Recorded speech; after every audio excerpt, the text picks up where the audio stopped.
From Fox 8 Sports, this is the Overtime Podcast.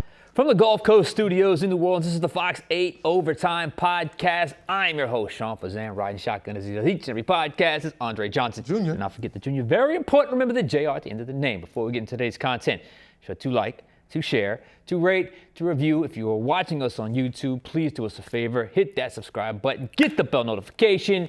But when we drop that, fire content. Also, hello, Gulf Coast Sports and Entertainment Network. Glad you have found us here. I know you have noticed that we're not the only ones here. There is a lot of content growing on this beautiful channel, this beautiful network that we have been happy to start and be one of the pioneers on this station, one of the first mainstays on this station with much more to come. All right, it's Monday. Once again, not a victory Monday, and almost Victory Monday? I don't know, depending on Moral Victory Monday, however you want to put it. Saints fall to Buffalo. I just got back from Buffalo a couple of hours ago.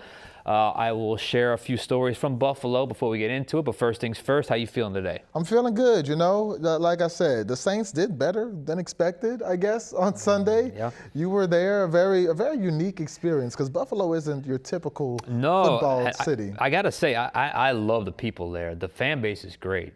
Bills Mafia, Who Dat Nation would get along like this.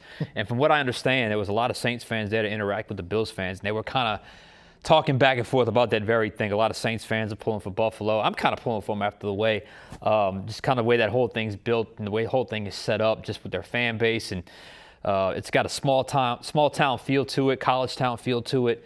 I didn't realize this. It's like Green Bay in that the stadium is in a neighborhood. And even with the new stadium, it's still like there's houses all around. It's not like in a downtown part of town or anything like that, at least not from what I was able to see. So it's very interesting because a lot of their fans don't live there.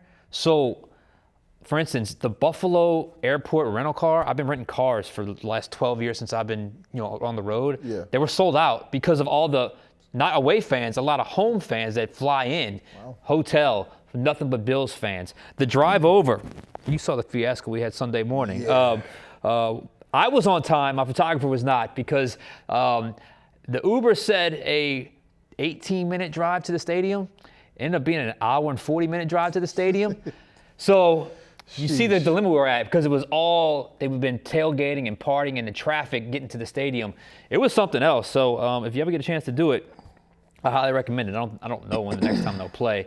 It'll be, I know the rotation would be, I guess, 8 years or however they do it, but they could do the +1, opponent at some point. So all in all, I enjoyed Buffalo. The game was okay, I guess. Saints lost like we expected. The process to losing was a little bit different this week than last week, so that's why we wanted to go with the big picture. Yeah, the Saints lose to Buffalo. It wasn't the blowout that many people expected. The Saints did fight. The Saints at one point had an opportunity to take the lead late in that game. So looking back at this loss, but not exactly the kind of loss that was expected for the Saints going against the Super Bowl contender, would you say that Sunday is a positive for the Saints or another negative for the Saints? Well, first off, I really don't like that we're here in this state. I hate that we're here at this stage acknowledging where this current Saints organization is at, just in their state of being. Well, we're about to do a podcast and debate whether or not a double-digit loss on the road is a good thing. Like, hooray! Did you see they almost won? Or they lost respectably. They had a chance to take a late lead. All kidding aside, I'm only being sarcastic there. The reality is that is where we are with the Saints organization. And when you are at this point in the organization, you have to accept the reality and accept what you're dealing with on a week in and week out basis. We knew this was going to be a rough season. A lot of us had them going 0-4. No one thought the Saints were going to go to Buffalo and win that game. But they went there and put up a good fight. I hate that expression because it's not Little League, but it is what it is. And now I can definitively say Sunday's effort was a more positive effort than a negative effort. They completely outplayed my expectations in Buffalo for that game. When you're coming off a game that they had just played against the Seahawks, and then you're going to play the best team or one of the best teams in the NFL, That's all you can really ask for, right? I mean, you're talking about a team that's really down in the dumps, really in the midst of a harsh rebuild. To go against a contender and play like that was certainly a good thing. And look, I was there. I saw the players afterward. They know it. I saw the looks on their faces. You probably saw a few of the interviews that we did. They were not upset or dejected or embarrassed. They know they went to Buffalo and gave that contender all they could handle. They were embarrassed last week, so they know they weren't supposed to win, but they were supposed to show up and show some pride, and that's exactly what they did. You got to take the positives when they get here, right? You have to. So congratulations on that. Moral victories, I hate them. We have discussed this, but in this case, I have to give them a small one because of what they were up against. And by the way, that crowd was really into it. It was their first day game. I think it was one of their only day games at that stadium. So it was definitely something to be somewhat proud of. A couple things stood out. Two truths. One positive, one negative. And I'll get to you, Andre. Positive is this.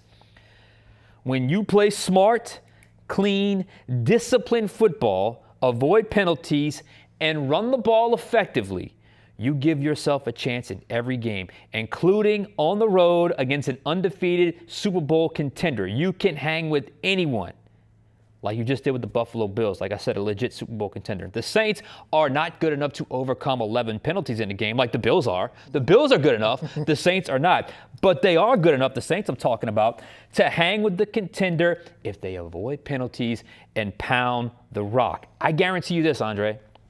They follow that formula next week, they will beat the Giants. Not just beat them, they will beat them handily if they run the ball effectively and avoid penalties. So that's the positive. The negative lesson is simply this. They still lost. They still lost by double digits. This isn't FCS versus FBS. We have made this point a million times on this show. Almost wins still do not count. It still looks the same in the loss category. It counts as one. And now, after 4 games, we can also definitively say this offense is struggling with explosive plays, and I don't get it. One of the knocks on their receiver core were they were small, fast guys, speedsters that can get downfield. Why are they never getting downfield? Why are they never throwing it downfield?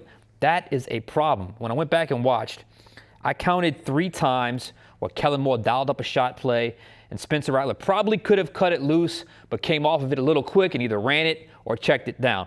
Other times when they dialed it up, there wasn't enough separation or the coverage dictated them to go another area. So it's a little bit of mixing and matching, sometimes on the quarterback, sometimes on the play caller, sometimes on the coverage, sometimes it's on the receivers not getting open. The passing game continues to live in this condensed 10-yard box, and it isn't good enough. And it's not going to be good enough until you find an explosive element. And finally, situational playmaking. I was there. There was a little bit of anxiety in that stadium. The Saints had Buffalo on the ropes in the second quarter, pinned in deep in their own territory for 3 straight drives. 3 straight drives the Saints started in Bills territory. It's not easy to do in that stadium. Not easy to do. And those 3 drives netted 3 points. 3 points. We saw the Philly special, the debacle that it was. A fantastic play by that safety, Cole Bishop. If you've watched Black and Gold Review tonight, I'll break it all down. The play was a fantastic play. I didn't have a problem with the play call. Execution was a little sloppy, and a great play by the defender who was not tricked. And then Rattler, for the 3rd time in 3 weeks, in the 4th quarter, missed an open receiver in the end zone that could have changed the game on an in-breaker to Brandon Cooks. The last 2 weeks, it was Chris Olave, and then Brandon Cooks. Make the freaking play. Pete Werner, make the interception when it's there. Rattler, make the throw when it's there in the end zone. They continue to struggle with situational playmaking. That's football. That's where you win games in the NFL. Everything is too evenly matched. It's very rare you get blown out. You have to excel in situational playmaking. That's what the Bills did. That's how they're able to overcome 11 penalties in a game. Now, they got the best player in the football right now in Josh Allen, but still, that's what you have to do if you want to be a good team, which the Saints obviously are not right now. So that's my thoughts on the game so far, or that's my thoughts on the game as I sit here this Monday morning. Andre, what say you? Is it a positive or a negative, what we saw on Sunday? I'm neutral. Okay. I hate to, play the middle of the fence, but I'm having to do that here because I could probably give you 20 good things and 20 bad things about the Saints and their performance on Sunday. But at the end of the day, I'm feeling a lot of deja vu. We're sitting here on a Monday saying, man, darn it, the Saints lost, but they played a team that was better than them, and they fought. They didn't lose by how much we thought they'd lose, just like against the Cardinals, and 49. Now we're here against Buffalo, and they were underdogs against the Niners. They lost to the Niners. I'm tired of moral victory Mondays. Yeah. Once again, deja vu. Spencer Rattler did just enough for fans to say, oh, he's not the problem. He's not the reason we lost to the Buffalo Bills, and that may be true, but Spencer Rattler didn't do enough to be the reason that they shocked the world and beat the Buffalo Bills just like in the past. And I'll get to that in a minute, but I want to touch on all the other areas because, I don't want to just focus on Spencer Rattler because he's not the only problem. There's a lot of problems, and I'm going to start in that secondary. I'm starting to get a little worried about that secondary. Kool-Aid McKinstry has not taken that year two leap that we would have hoped. He's got the target on his back. Every time you see Kool-Aid McKinstry around the ball, he's making a tackle. You don't want to see your cornerbacks making tackles on a passing play because you know what that means? That means they probably got beat on that play. Kool-Aid McKinstry has not had a great start to the season. Alontae Taylor has not been the game wrecker that we saw him be at the beginning of last season. Like he completely wrecked the first Carolina game last year. Like he completely wrecked the Dallas Cowboys game last year. Like we've seen him do in that slot position. Alontae Taylor hasn't been that. But again, neutral, just as you can say negatives, there are positives. Jonas Sanker had one of the best games that I've seen from a defensive back this year. Jonas Sanker had 2 huge pass breakups, and he had an incredible interception. As a rookie, a 4th-round rookie, that's what you want to see out of a kid like that. I want to see him play more. I mean, Julian Blackmon was a big loss to that secondary because he played really well in the preseason. Jonas Sanker steps up, and he's been around the ball in a good way ever since he started getting that consistent playing time. So I was really high on Jonas Sanker, who was, if we're being honest, the best player on the field on Sunday. On both sides of the ball, on either team, Jonas Sanker was the best player on the field on Sunday. Then you go to coaching. Kellen Moore, we've questioned his coaching mentality, his timeout usage, his play calling. I think Sunday was the quintessential example of what a Kellen Moore Saints game plan will look like. Probably so. They ran the ball down the Buffalo Bills' throats. AK had 70 rushing yards. Kendre Miller had one of the best games of his career. Spencer Rattler was active in the running game. I'm starting to wish he would leave some of those Philly plays in Philly because the tush push has not worked so well for the Saints when they've tried to run it. It's been penalties both times. The Philly special, I'm sure I'm giving Kellen Moore the benefit of the doubt here. I'm sure he tells Chris Olave on that play, if it's not there, this is what you're looking for. If it's not there, throw it away. Chris Olave tried to throw a jump ball to his quarterback, Spencer Rattler. Lead him. Yeah, Lead him. if it's not there, if it's not open, you don't throw that pass. So now we're 0-3 in plays that Kellen Moore has taken from Philadelphia, but I did like the game plan. I like that, he had Rattler moving. He was committed to the running game. So again, positives and negatives.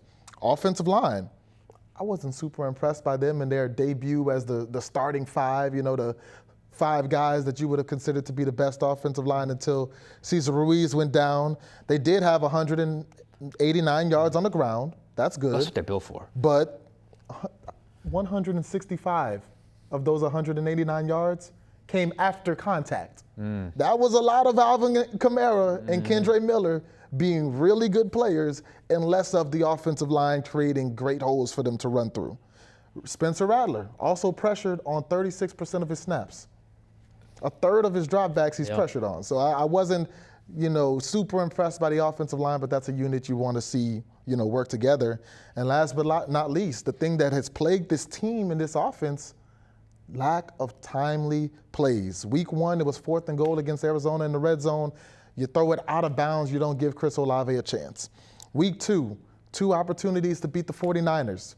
You take 2 sacks and you fumble in those 2 last drives, Spencer Rattler. You mentioned the bad throw in the end zone last week against Seattle. Once again, in a 2-point ball game, he's got a wide open pass to Brandon Cooks and you throw it 5 yards behind him and in the dirt. Spencer Rattler made the metaphor, layups and mid-range. These are your layups. You've got wide open receivers in the end zone. You hit Brandon Cooks there, it's a completely different game. Now the score is 23-21. The Saints are ahead. Now, what was the final score? The Buffalo Bills scored 31-19. 31-19? Yeah. So let's say the Buffalo Bills still score those points. Now that last drive where Spencer Rattler again got sacked and fumbled to end the game, it's 23-31. You're driving to tie the game instead of a meaningless drive at the end of the game. Why? Because you once again missed a wide open receiver. So there were positives for fans to leave that game on Sunday and say, "Oh, I feel good about where the Saints are," but I think the negatives cancel pretty much every positive out, Sean. And just to give you an idea of just where we're at in terms of our view of the game versus the Bills media view of the game. Excuse me, doing a little cough here. There's we work in television, so there were a lot of TV guys from Buffalo that were on the field. And obviously, that's the hottest ticket in town right now. So they're like us. I mean, it's a small market. They're going to go heavy, Buffalo Bills. They were all infuriated at that game with the way the Bills played. Mm-hmm. That's a team that put up 31 points and won by 12. They were infuriated because the run defense was poor. By the way, the Saints' run defense was not good either. Yeah. But, there's so many opportunities. One play that's probably going to get lost that really made a difference if you just add up the points. It's based off of that, what you're talking about with the Brandon Cooks miss. The two-point conversion. Yep. The two-point conversion, you're about 6 inches away. You score that, then you're going down. If you miss that throw to Brandon Cooks, you kick the field goal to tie it at that point. And I'm telling you, the whole feel is different in the fourth quarter. And speaking of the fourth quarter, yes, they played better, and yes, they had a chance to take the lead. In fact, for a split second, the scoreboard said Saints up 23-21, whatever it was, 22-21, and then they took it off. But as good as they played, they still have not led at any point in the game since week 1 in the second quarter for a 4-minute stretch.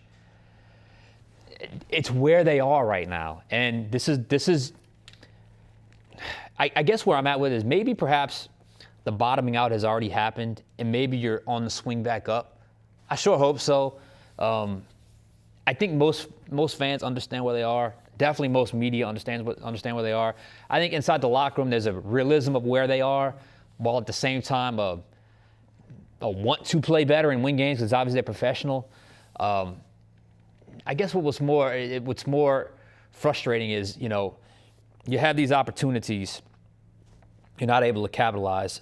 So you go back and feel good about playing your heart out against Buffalo, but you got to also feel a little bit like, are we ever going to make the play when it has to be made in a situational opportunity to give my team the chance to win? Because when this happens week in and week out, they're just not making those types of situational plays, and that's really, like you said, what else is there in the NFL? You got to make those plays to win. Exactly, and I'll tell you what, Spencer Rattler would want to make those plays on Sunday because now.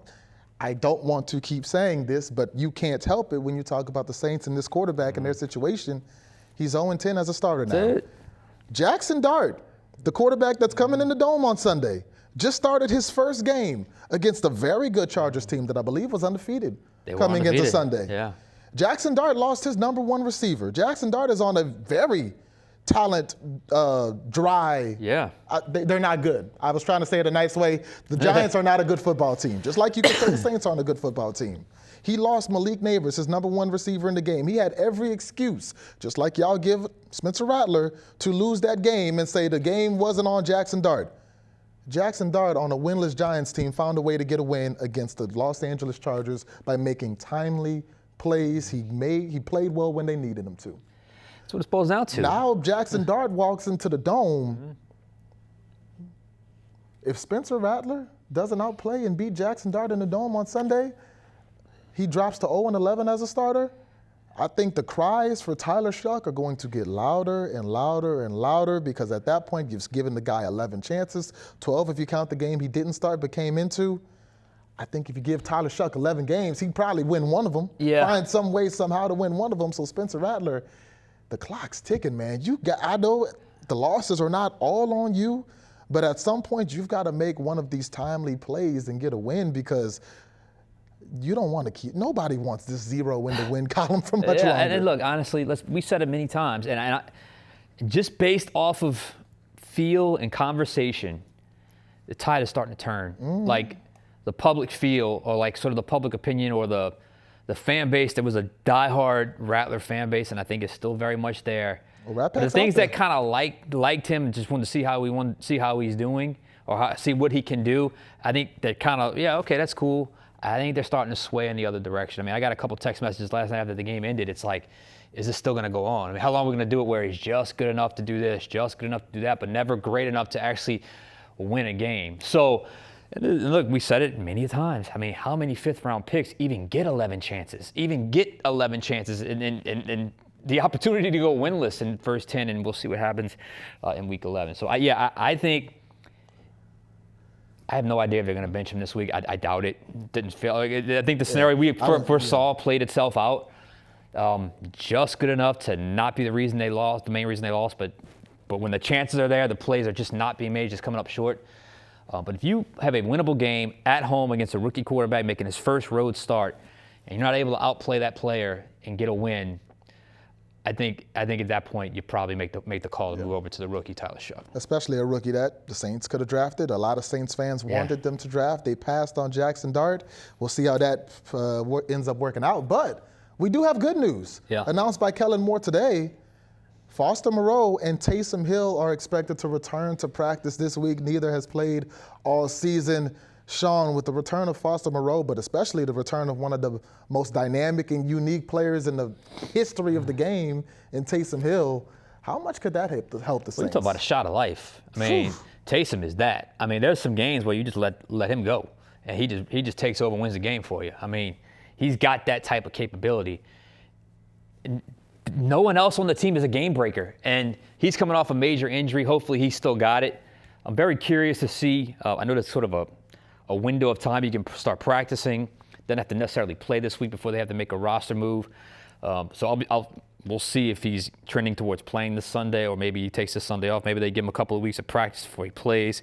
But you talk about just a shot of life, not just for the offense, but for the entire organization. Because, when he gets going, you can watch the sideline. The defensive players are doing all that crazy stuff while he's running down the sideline. I mean, this is a guy that really can infuse life into your program. And for a young head coach, he needs a little life inside that program right now. Mm-hmm. So I think that's huge. Foster Moreau is a guy that can help at that tight end position.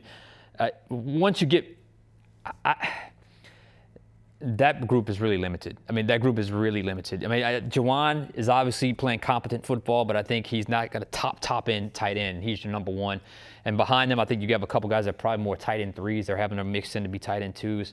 So I think Foster Moreau can certainly help in that regard. So great timing. I was a little surprised by this because I thought, based off their injuries, I know Foster had the last game of the season.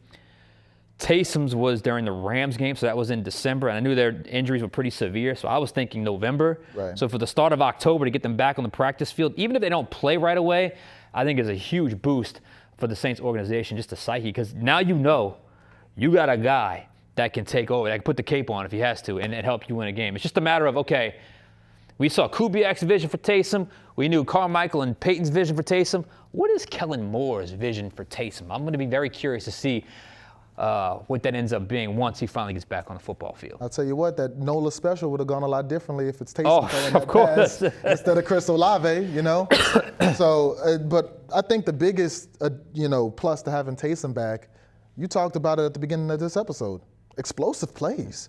The Saints are bottom 5 in the NFL right now in yards per play. They have 4 plays this season of over 20 yards. That's the worst in the league. They have 0 plays of over 40-plus yards. They're one of 4 teams in the league with 0. So by far, in the NFL right now, the Saints are the least explosive offense. You talked about their inability or hesitation to throw the ball deep down the field. Alvin Kamara has been consistent, but he hasn't had a big boom play, if we want to be honest, not just this season, but in years. Mm-hmm. It's been years since Alvin Kamara had a rush of over 40 yards, And once again, Alvin Kamara, one of the best running backs in the league, but the explosive plays on the ground, we haven't necessarily seen that from him lately. You talk about short yardage situation. The Saints were in a 4th and short yesterday. You talked about a 2-point conversion. Do we envision you run that QB power with old Taysom, see what happens. Do we envision either of those situations in the future where Taysom isn't on the field, so you put Taysom into both of those situations, and that could completely turn that Buffalo game. So having a weapon like Taysom back in the offense, having a run blocker like Foster, a consistent presence like Foster, I think that'll help an offense that, if we want to be honest, has struggled through 4 weeks. We were saying this in the offseason just based off of the timeline we're hearing with Taysom, that whenever he gets back on the field, it's going to be a nice gift because you've been having to deal so much without him, to all of a sudden get that shot of life, that enthusiastic sort of player on your team can really help just boost just spirits. So I think it would be a great thing. Again, I hope it's this week, but if it is this week, it'll probably be more of a limited package. But by next week, hopefully, he's back and ready to go against New England. So I think it's encouraging because I didn't think he'd be ready start of October to start practicing, yet here we are. So that's obviously a good thing. And the Saints need as many quality football players as they can get. You mentioned Alvin Kamara yesterday. Look, one of the interesting things about that stadium is where we sit. We're at almost eye level. It's not like the Dome where we're up high. We're almost right above that first level. And for whatever reason, you could just really see running plays develop well from that vantage point. There was a lot of space. Felt like there was a little more there. Even with as good a game as Alvin had, there might have been a little bit more just based off the space he was dealing with. So it's just they're just limited when it comes to explosive plays. That's got to change. You're going to be just anemic all year long if you're not able to add some sort of explosive element to your offense. And you mentioned Alvin Kamara. One more positive I got to mention. Kendre Miller. Mm-hmm. We have both been critical of Kendre Miller's inability to stay on the field, but he is proving this season when he is on the field, he's been one of the most consistent and talented players on that offense. He showed it against Buffalo. That was a great touchdown run, and I'm looking forward to maybe getting Kendre even more touches moving forward. That was a 1-2 touchdown. Yeah. That was a want. I love it. That was great. That was an effort play. Good for him. They ran the ball all over him. 5.6 yards a carry. That's a good thing. All right, we got to get out of here. Andre Johnson Jr., Sean Fazende. We'll catch you guys next time on Overtime.